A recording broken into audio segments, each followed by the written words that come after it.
There are two things that I don't think get near enough emphasis in the church that Jesus handed to his disciples. Number one, Jesus said, Father, I have put them in this world and left my name in them, your name in them, so that my joy can be fulfilled in them. So that every day on this earth they have my joy.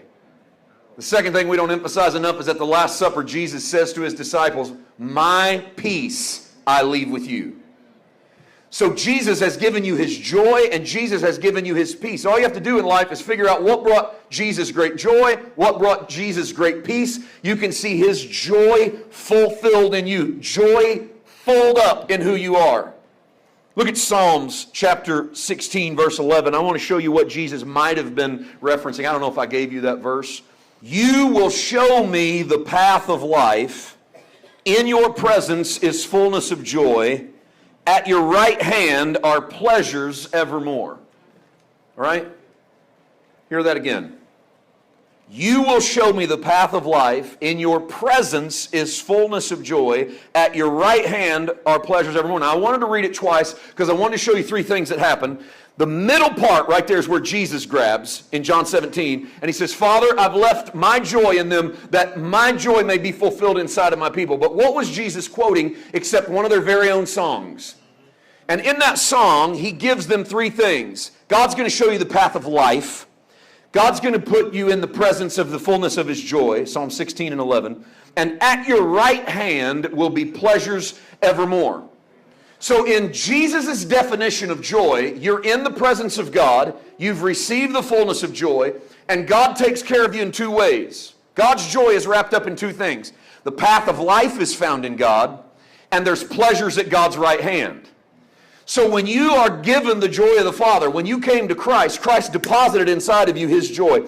And what that means is he shows you the path of God's life on this earth. You are time-bound and earth-bound. You're not going anywhere until you die. But God's mission for you is not for you to wait until you die to receive the fullness of joy or the right hand of God's pleasure. God's plan for you is that the path of his life be the path of your life so that your joy is his joy and his joy is your joy, and whatever's at his right hand is right now at your right hand. This delayed gratification of I'm a believer, but someday I'll get mine. I'm going to go through hell on earth until I get to heaven is of the enemy.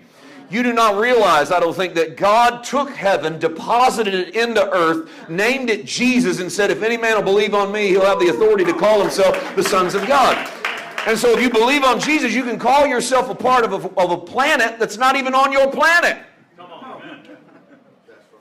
Because you have received the paths of life and the pleasures at his right hand. What's the path of life all about? This is where the Father shows you how to live in a world where you don't have a map. You see, you don't have a map to live like the world. I mean, the world lives by their lust.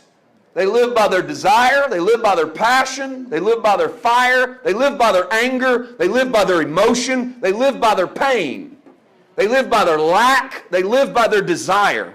They're pushed forward out of need. You don't have any of that because you have the fullness of Christ in you.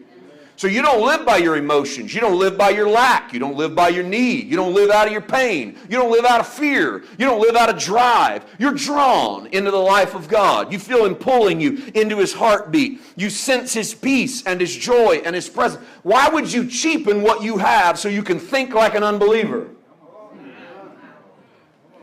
So then why would you run according to your emotions and according to your thoughts and according to your passions? Why would you not find the path of life being in him? And you don't have to stress about this. It's simply following his steps and doing what we said yesterday. Learning to practice following in his steps. And how many of you know that even if you miss it, he's still with you?